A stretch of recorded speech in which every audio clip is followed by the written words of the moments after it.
Buraxılış və bloka hazırlaşan dəyərli, sevimli, şirin abituriyentlər. Sizin imtahandakı bir sualınızın əmin ola bilərsiniz ki, cavabı bu videodadır. Videonun sonuna qədər qəşəng izləyirsən, qeydlərini götürürsən.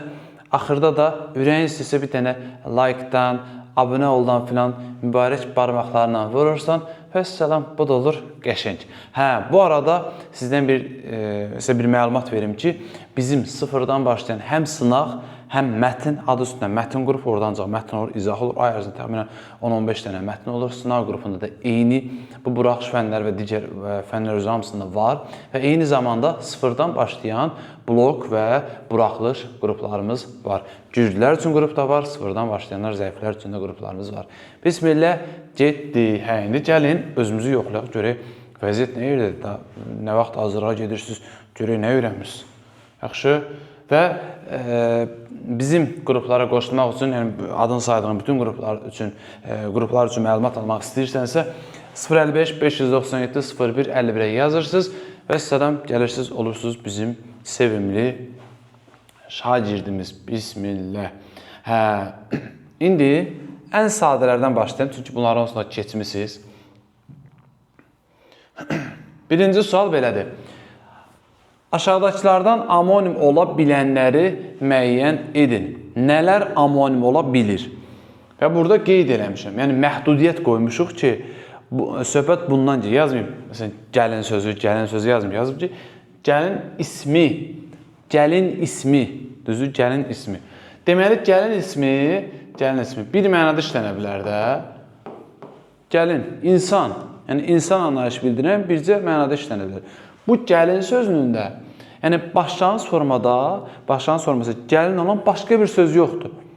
Var söz, amma o gəlindir. Gəlin ayrı şeydir, gəlin ayrı şeydir. Gəlin insandır, gəlin feildir. Və bunlar amonim ola bilməz. Niyə? Amonimin tərifində deyir ki, yazılış və deyiliş eynidir. Sən gəlinlə gəlini eyni deyirsən, alma ilə almanı eyni deyirsən, eyni demirsən axı. Ona görə müəllim mən eyni deyirəm, düz demirsən, düzəl. Belə, gəlin ismi amonim olmaz. Belə, sonra gəldim tək sifətinə. Həm də amonimlikdə başlanğıc forma əsas götürülür. Tək sifəti bəli, olar. Məsələn, çox adam tək sözün bir də say hesab edir. Məsələn, tək ağac, burada tək ağac var idi. Bir ağac. Sinifdə tək şagird var idi. Evin tək uşağı. Yəni, evin bir uşağı mənasını işlətsə də, tək söz orada yeganə, vahid mənalarında işlənir. Yəni, bir sayı mənasını deyil. Yəni, tək sözü say olsa, gərək cüd də say ola. Olmaz.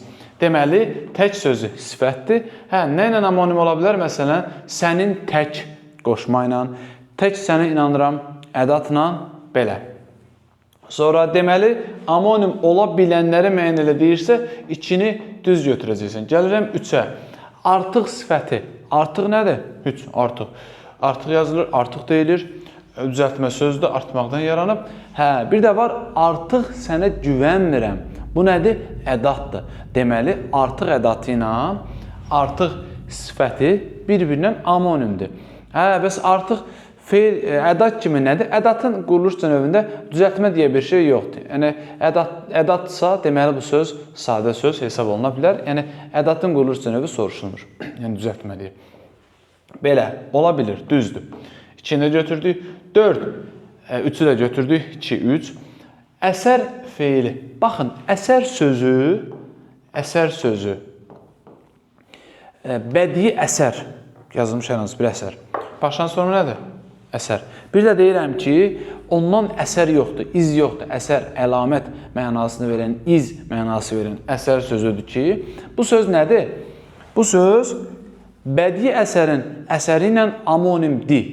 Amma külək əsərin amonim deyil. Niyə? Çünki külək əsər deyəndə burada qeyri-qəti gələcək zaman şəkilçisidir.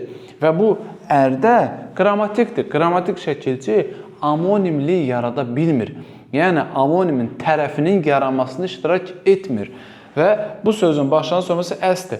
Əslə də əsər tamamilə ayrı yazılır, ayrı deyilir, bir-birinin heç bir əlaqəsi yoxdur. Niyə amonim olsun? Qrammatik şəkilçi ilə eyni formaya düşənlərə, yəni homoformlara amonim demirlər. Yaxşımı? Ona görə əsər feili amonim deyil. Amma əsər ismi amonimdir. 4-ü götürməyəcəksin. Əsir. Əsir sözdə isim kimi necə işlənib? Girov mənasında işlənib. Əsir elə bir bu mənada da başqa nə əsir var ki?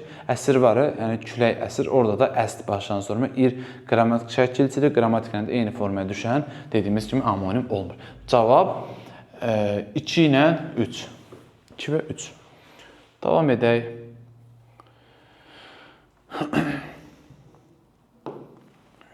Yaramaz, utanmaz, sonra qanmaz, yaratmaz. Pis sözlərin çoxu mazdan düzəlir. Bunların içində yaxşısı da var. Qorxmaz sözdür məsələn, alınmaz da yaxşıdır, alınmaz qala. Belə, sual belədir. Bu sözlərin quruluşca növünü müəyyən edin. Tam cavab. Uşaqlar bəzən 3-4 söz veriləndə birinə baxır, ikinciyə baxır, sonuncuya baxır.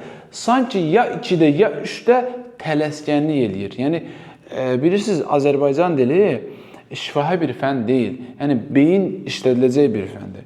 Yəni, düşünməlisən. Yeri gəlində riyaziyyatdan daha çox riyaziyyat var Azərbaycan dilində. Yəni, riyaziyyatdan daha çox tətbiq var deyərdim. Çünki hər hansı bir qayda var və o qaydanın inkarı var və o qaydanın istisnası var. Yəni, nə desən var Azərbaycan dilində. Bol olsun. Belə. Sözün kökü nədir burada? Yaramaz. Bax, ümumiyyətlə bilin ki, bu mal şəkilçisi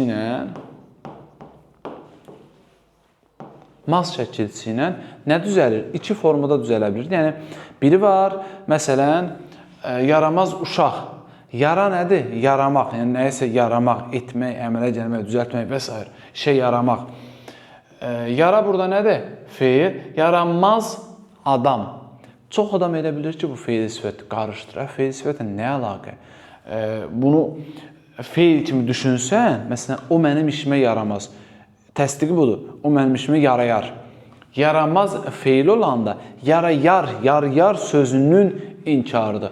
Bunun feil sifətlə nə əlaqəsi var? Yarayan feil sifəti var. Yarayan, işimə yarayan odur. Yarayan tələffüz olunur. İnkarda da yaramayan. Yaramayan.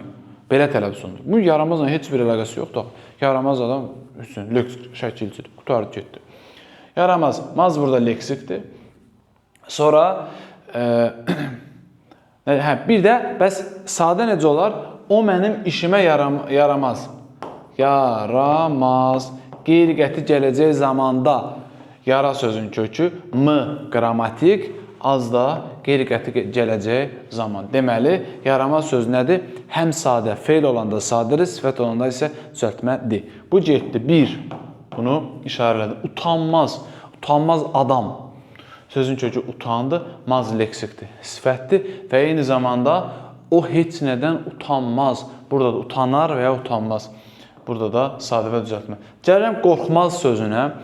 O qorxmaz adamdır, yəni cəsur adamdır. Burada qorx sözünün köküdür, maz leksikdir. Sifət düzəldir və feil kimi də eyni şey. O heç nədən, heç kimdən qorxmaz. Burada da qorx sözünün kökü m-la az, 2 ayrı qrammatik. Gəlirəm alınmaz sözünə. Alınmaz sözü sadə və düzəltmə söz hesab edilirmi, yoxsa düzəltmə söz hesab olunacaq? Gəlin buna baxaq. Deyirəm ki, sənin satdığın məhsullar alınmaz. Yəni, bu məhsullar bir daha alınmaz. Almaq sözün kökü ın leksik, m ayrı, az ayrı. Leksik şəkilçi var deyə, mən bu sözə kök və leksik var deyə, məcburam bu sözə nə deyəm? Düzəltmə. Düzdürmü? Sonra deyirəm ki, bu alınmaz qaladır. Necə qaladır? Alınmaz. Al sözün kökü, ın leksik, mazda leksik. Hər iki vəziyyətdə bu sözdə leksik şəkilçi oldu mu? Oldu. Bəs indi mən buna hansı vəziyyətində sadə deyəcəm? Artıq o vəziyyət biraz çətindir. Yəni, bu iş alınmaz, filan, yəni alınmaq sözünün sadəliyi üçün çox da güc eləməyə ehtiyac yoxdur. Yəni, bu söz düzəltmə sözdür, ehtiyac yoxdur. Bu işim alındı, mən ondan alındım, incidim. Yəni, qurdalamayın da, sən nə lazımdır? Baş verin geçsin. Yəni, bu söz, deməli, alınmaq sözü, düzəltmə sözü və bir də onu deyim ki, alın sözü var, alın sözü. Yəni, alınmaq deyir ya, və yaxud alın sözü. Bu söz amonimdir. Hardan amonimdir? İnsanın alını alın, Bir də işim alındı. Müəllim orada şəkilçidir. Olsun da şəkilçi olanda nə olur ki? Leksikdə, qrammatik deyil ki, olmuyor, problem olur.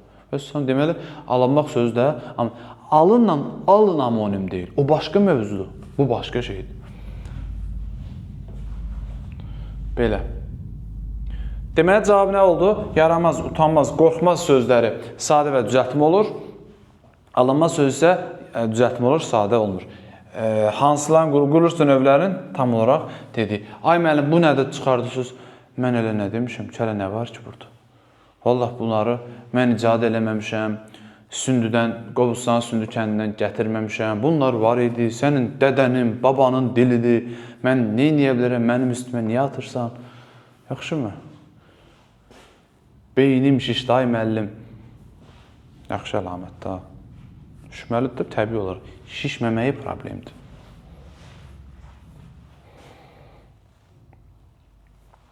Hə, getdik. Bunlara deyirlər, burada yazdığım suallar çayxana suallardır.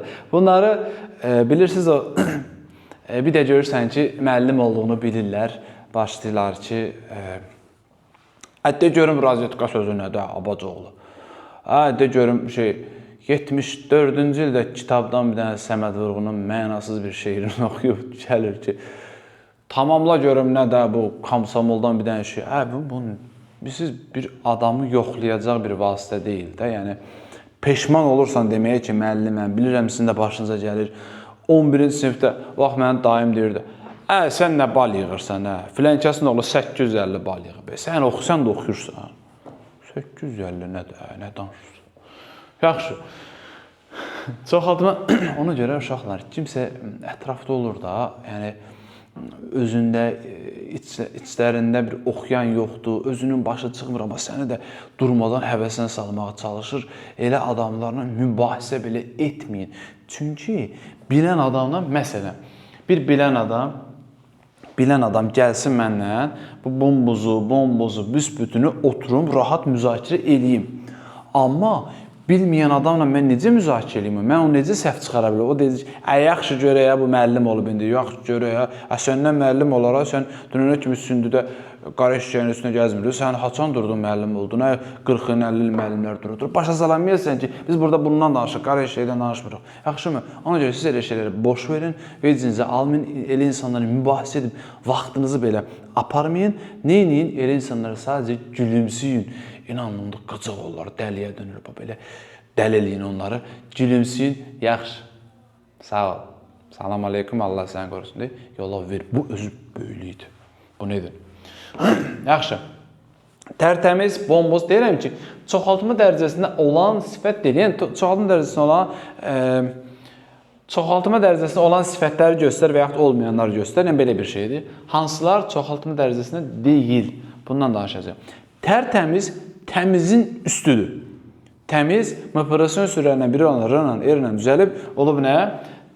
Təmiz, bomboz, m-la düzəlib, rəngləri adətini artırılır.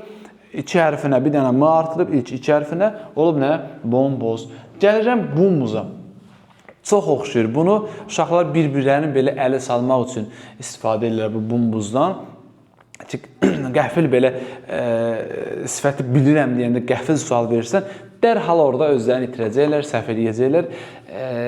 Eləyə bilərsinizmi? Hə, əslində yaxşı olar ki, elə bir-birinizdən bu cür sözlərlə incə zarafatlar eləməyiniz daha mənalıdır. Nəinki o TikTok söz, sən busan, sən nə bilim, gülsən, balasan, nə bilim, balsan, boşsan, nəsə. Bunlardansa, bu cür bir-birinizdən zarafat eləyə bilərsiniz. Ki, məsələn, de görüm, məsələn, bumbuz sözünün zarafat levelinizi saldım aşağı. Bumbuz sözünün dərəcəsi nədir? Ay müəllim, sən gələ bilirsən, bizim nə temalarımız var, o nədir? Nəysə, bumbuz sözü niyə olmaz? Dərhal, yəni qəfil kiməsə sual versən, deyəcək çoxaltma dərəcəsi. Amma bir şey unutmayın. Buz sözü isimdir. Bir şeyi, biz bir sifəti azaltmaq və çoxaltmaq üçün gərək onu öncə, nə dedim, bir sifəti azaltmaq və çoxaltmaq olar. Sifəti. Məsələn, mən ən sözü ilə sifəti çoxalda bilərəm. Ən qəşəng kitab, ən yaxşı hadisə, ən yaxşı film, düzdür? Yaxşını çoxalda bilərəm. Amma mən o əni çox artırıb deyə bilmərəm. Ən çox oxuyan və s. ən çox adam bildiniz. Yəni mən bu əni sifətə artırıb onu azalda və ya çoxalda bilərəm. Yəni digər bir şeylərə bunu artıra bilmərəm. Yaxşımı? Ən yaxşı oxuyan. Zərfi artırdım. Sadəcə zərfi bir qədər daha hörmətli dedim, daha qabarıqlaşdırdım. Zərfdə çoxaltma dərəcəsi olmadığı üçün artıq orada dərəcə deyə bir şey dəyişmədi. Bildiniz, ən yaxşı şagird deyəndə çoxaltma dərəcəsi, ən yaxşı oxuyan deyəndə çoxaltma dərəcəsi yoxdur. Niyə? Çünki orada sifət yoxdur. O bir sözün sifət olması üçün gərək orada nə ola? Çoxaltma və azaltma dərəcəsi olması üçün orada gərək öncə adi dərəcə ola. Bu adidən azalan və çoxalan düzələ bilir. Gəlirəm buza. Buz nədir? İsim. İsmin də azaltması, çoxaltması olmaz. Bitti, getdi. Bumbuz otaq deyirik, yəni çox soyuq başqa şeydir. Bumbuz başqa şeydir. Yəni buz isimdir, ismin çoxaltma, yəni qayda, qrammatika bunu qəbul etmir. Ha sən onu hansı mənada işlədirsən, işlət. Qrammatikada bəzi şeylər var ki, onlara məna keçmir. Mənasız baxmalısan, qayda ilə baxmalısan. Belə qəbul olunur. Deyirlər ki, budur. Aydındır, bumbuz nədir? Bəs bumbuzun özü nədir? Səndən soruşuram. Deyə bilərsin, müəllim, başa düşdüm. Bumbuz isim, xeyr, bumbuz isim deyil ki. Bumbuz isim deyil. Otaq bumbuzdur. Necədir? Bax, necədir? Sifətdir. Deməli, bumbuz özü sifətdir, adi dərəcədə. Bumbuz özü adi dərəcədə. Amma, buz isimdir. Bildiniz? Bu necə yaranıb da, necəsinin başını bıraq, neyinirsən? Bir şəkildə yaranıb. Sonra gəlirəm bura, büsbütün dəyişdi. Bütün nədir? Əvəzlidir, təyin əvəzlidir, düzdür? Büsbütün nədir? Büsbütün isə, işlədirəm cümlədə biləm, büsbütün dəyişmi, feildən qabaq işləyəm, deməli bu da nədir? Zərfdir, tərz hərəkət zərfi. Demək, həm bumbuz, həm də büsbütün nədir? Çoxaltma dərəcəsi olan sifət deyil. Bumbuz, demək, ad dərəcə olan sifətdir, büsbütün də zərf. Necə ki, deyə bilərsən, müəllim, nə baş verdi burada? Yəni, sən bu bumbuzu nə əsasla götürdün? Sən deməli, büsbütünü nə əsasla tərz hərəkət zərfi götürdünsə, mən həmin əsasla bumbuzu sifət götürdüm. Bu da sənə bumbuzun adi dərəcədə olmasının isbatı.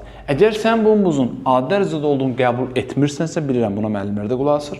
Bumbuzun adi dərəcədə olduğunu qəbul etmirsənsə, demək sən büsbütünü də zərf kimi qəbul etmirsən. O zaman büsbütünə nə deyəcəksin? Təyin əvəzli.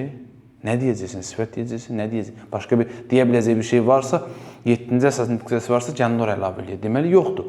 Bunda sifət demədə nə problem var ki? Nədir problem orada? Düz üstündə. Bumbuz otaq, qutarda, sifətdə. Bitdi. Nə deyə bilərsən? Bəs buz otaqda niyə demirsən? Buz otaqdan artıra bilərsən. Buzdan otaq, yəni soyuq otaq.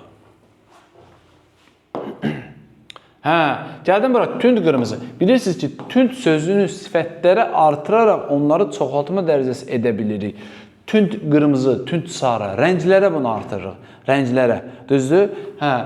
Nədir bu? Sifət. İndi gəlirəm bura tünd çaya. Tünd nədir burada? Tünd sifətdir. Bu heç. Bəs tünd çay nədir? Tünd çay heç. Sifətlə, isimdən yaranmış söz birləşməsi. Qutarı getdi. Tünd qırmızı isə sözdür. Biri sözdür, mürəkkəb söz. Biri isə söz birləşməsidir. Tünd qırmızı ilə tünd çayın fərqi bax, budur. Bu söz birləşməsinin asıl tərəfi tünd sifət daxı, ad dərəcədə olan sifətdir. Bunun asıl tərəfi seçin. Asıl tərəfi yox, sözün asıl tərəfi olmaz. Sözdə asıl deyə bir şey yox. Tərkib hissəsi olar.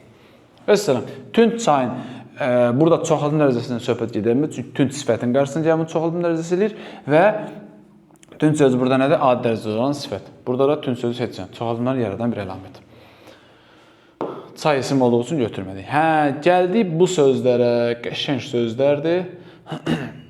Qalaqlanmışdı. Təklədirdik, birləşdirilmirdi sözlərində leksik şəkilçilərin sayını müəyyən edək. Qalaqlanmaq sözünün kökü nədir? Qalamaq, üst-üstə yığmaq. Bir çox şagirdlər təəssüflər olsun ki, bu sözün mənasını bilmir. Ay bala, bu sənin dilindir, ana dilindir. Sən ingilissin də, çətin sözlər, responsible, nə bilim, celebrate, sözləri yadında saxlaya bilirsən. Bunu yadında saxla da. Öz dilindir. Bilirsiniz problem nə? Kitab oxumurlar. Kitab oxu da bala, kitab oxu. Kitab oxu. Aç Azərbaycan ədəbiyyatından heç nə yox. Sadəcə bu videonun altına sonuncu dəfə Azərbaycan ədəbiyyatından oxuduğun əsərin adını yazarsın. Aç İsmail Şıxlının PDF-ini indir.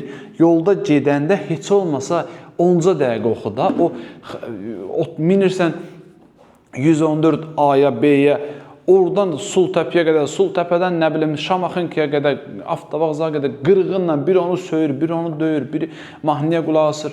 Bu gic-gic şeylər edincə elə ondan sonra bir dənə PDF indir, nə olar ki? Aç oradan yavaş-yavaş oxu. İnan bu sənin üçün mətndə ən azından 15-20 bal plusdur. Əlavə baldır. Elə də bunu. Üstəgəldə bu sözlərin də mənasını bilirsən, qayda da buradan.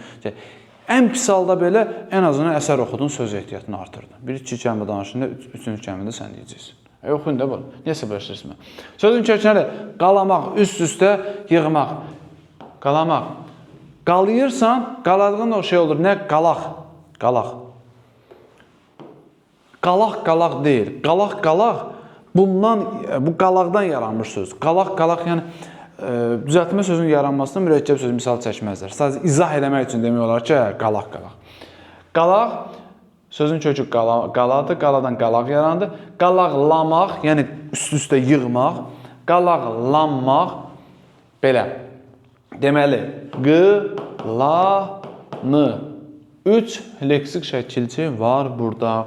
Təklədirdi. Təkləndə kimsə tək qalır. Təkləmək, təklətmək. İrdici. Dikdir, dimdir, dindir. Bunları həmişə ayıracaqsın. Çünki təklədirdi kim? O. Təklədirdi kim? Biz. Şəxs dərhal dəyişir. Sonra keçirin. Birləşdirilmirdi. Birləşmək üçün nə etməlisən? Bir olmalısan. Bir. Birdən nə yəni? Birləş. Feildəki şəkilçilər bilmək üçün maqliyə gedirsən. Rahat, tənbəl yolu budur. Birləşmək, birləşdirmək, birləşdirilmək. Deməli, bunlar nədir? Qrammatikdir. Bir şey unutmayın. Maqları leksik şəkilçilərin hamısına, yəni feildə bunu yoxlaya bilərsən. Bir dənə istisna inkardadır. İnkarda etməyəcəksiniz. Bir dənə yanında saxla ki, feilin inkar şəkilçisi həmişə qrammatikdir. Bitdi. Burada da m var. Birləşdirilirdi, birləşdirilmirdi. Məsələn, oxuyurdu, oxumurdu. Oxuyurdu deyəndə şəkilçisi var. Urdu. Oxumurdu isə onun inkarıdır. Axı biri artdı. Necə orada yenə 2 ola bilər? Oxuyurdu da 2 dənə, oxumurdu da 2 dənə. Yəni oxuyur da yaxşıdır, oxumur da pisdir. Yox, yəni biri bir hərəkətdir, digəri bir hərəkətdən pisidir. Belə. M inkar, sonra ir zaman, didə idissəci. Vəssalam. Deməli, neçə leksik şəkilçi oldu? Qalaqlanmış da oldu. 3 dənə təklədirdi oldu. Neçə? Neçə təklədirmək? 2 dənə. Birləşdirildə də oldu 3 dənə leksik. Növbəti və imtahanda demək olar həmişə həm buraxılışda, həm də blokda istifadə olunan sual tipidir. Yolumuz oraya Qarabağın yuxarı tərəfləri nədir? Ümumiyyətlə, soruşur cümlə zün əlavəsi nəyə aid? Orada sözlər verir də. Sən əlavə ilə, cümlə zün əlavəsinə bağlı uyğunluğu müəyyən edin. Orada verir mübtədanın əlavəsi, xəbərin əlavəsi, zərflinin əlavəsi bu şəkildə yazır və sən də onları uyğunlaşdırmalısın. Bilirsiniz ki, həm buraxılış, həm də blokda bol sayda uyğunlaşma sualları düşür. Çünki 10 dənə dil qaydası sual. Bu 10 sualın içində, yəni mövzu baxımına hesablasan, arası 30 dənə təxmini mövzudur Azərbaycanda. 30 sual yazılmayacaq ora. Məcbur bir sual yazır. Bir sualın içində hamısına toxunur. 3 dənə söz verir. Məsələn, nitq səsi, mübtədan ifadə vasitələrini göstər. Birini verir sifət, birini verir əvəzi, birini verir say, birini verir zərf, düzdürmü? Birini verir say, düzdür? Demək 5 nitq səsinə toxunur. Sən bunların hamısını bilməlisən ki, orada bir sualın öhdəsindən gələr. Yəni, belə müqayisə edəndə buraxılışdakı dil qaydaları səni daha çox yorur, yəni daha əhatəli bilik tələb edir, nəinki blokda. Çünki buraxılışda sual sayı azdır, mövzuda çoxdur. Məcburdurlar, hər mövzuya toxunalar. Yəni, zərfdən sual salmaya bilməz. Salmalı da mövzudur. Bu zərf sən mövzu olub mənə təqdim eləmişsən, əvəziyi təqdim eləmişsən. Nətər sual salmırsan? Salmalıdır, variant yoxdur. O da onu məcburdur bir sualın içində salsın. Ona görə əhatəli bilmək lazımdır. Sınaq sizə, sınav qrupları buna görə sizə lazımdır. Ki, sən müəllimin yanında bir mövzudan sınaq işləyirsən. Amma sınav qrupunda 2-3 mövzunu qarışdırıb işlədirik. Ona görə qoşun bizim online. Yolumuz oraya.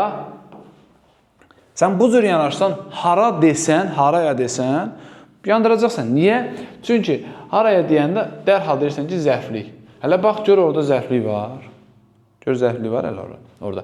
Əlavəni müəyyən edəndə tirədən bu tərəfə baxacaqsan. Tirənin əvvəlinə yox, sonuna baxacaqsan. Yəni, sənin əvvəldə kim olmağın önəmli deyil. Yəni, cahil düşüncəli insanlarda, kim olmuşsan sənin əvvəlində, nə? Cahil düşüncəli, o əsgərlik temaları, o ara yerlərdə, ara söhbətlərdə olur. Sən onun keçmişini bilirik. Yox. İnsanın əsl insanlıqda, düzgünlükdə insanın sonluğu önəmlidir. Allah, ona görə deyirlər ki, Allah sonumuzu xeyirləsin. Amin. Belə, gül kimi gəlir, 75 yaşında yandırdı özün getdi. 87 yaşında yandırır özün getdi. Deməli, sonumuzun xeyir olmağını istəməliyik daim. Əvvələ nə var ki, əvvəldə qaldı, getdi, keçmişə qaldı. Yolumuz orayadır. Bax, bura baxırsan, bura baxmırsan. Oraya. Qarabağın yuxarı tərəflərinə dir. Dirlə olan bir söz nə olacaq? Xəbər. Bax, Qarabağın yuxarı tərəfləri. Qarabağın tərəfləri. Nədir? Üçüncü növ təyin sözləşməsinin ifadə olunub. Və əlavənin bir tərəfi, bir cümlüzü, digər tərəfi, başqa bir cümlüzü mümkün deyil elə bir şey. İki tərəfdə, yəni bu bunun əlavəsidirsə, bu bunun əlavəsidirsə, onun kimi olmalıdır. Ondan fərqli ola bilməz. Düzdür? Burada da demək nə var? İxtisasında belədir. Yolumuz orayadır.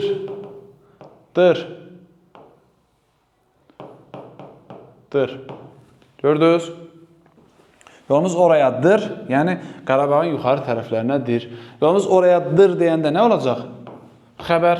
Deməli, bu tərəfdə xəbərdir. Yəni, burada xəbərin əlavəsi var. Zərfliyin nə özü var, nə də əlavəsi. Bəzən deyirlər, nə özü yoxdur, nə əlavəsi yoxdur. Ümumiyyətlə, nə də deyəndə, nə oxumur, nə yazmır deyəndə qrammatik normanı pozursun. İmtihanda buna toxunurlar. Nə oxuyur, nə də yazır deməlisin. Bu qədər. Sağ olun. Səhifəni, indi bu bilmirəm bunu hardan izləyirsiniz. YouTube'dan ola bilər, TikTok'dan, Instagram'dan ola bilər. Səhifəni izləməyi sizdən istəyirəm və bizim online qruplarımıza qoşulandan sonra bunlar sizə çox adi gələcək həftənin axşam saatlarına salırıq dərsləri. Dərsləri həm mən tədris edirəm, həm Ayşə müəllimə tədris edirəm. Yəni, iki müəllimin qrupuna birdən qoşulmuş olursan. Hər iki müəllimdən faydalanırsan. Həm mətn qrupları ilə, həm dil qaydaları ilə. Yəni, kifayət qədər samballı hazırlarsan və bir şeyi qeyd edeyim ki, bu qrup əsasən məsuliyyətin yüksək məsuliyyət yox. Heç olmasa orta səviyyədə məsuliyyət. Yəni, bunu elə deyəndə gedib eləyirsə, bu uşaq üçün uğurludur. Yəni, xüsusi məsuliyyəti olmağına da ehtiyac yoxdur. Xüsusi məsuliyyətli uşaq onsuz da elə özü oxuyurdu. Ona nəsə deməyə ehtiyac yoxdur. Amma yəni, orta səviyyədə, ən azından mənim qrupda tapşırdığımı gedib eləyəcəksənsə, deməli, uğurda qazanacaqsan. Bu qruplar sənə görə ola bilər. Bu qədər. Hamınıza uğurlar arzulayıram. Sağ olun. Təşəkkür.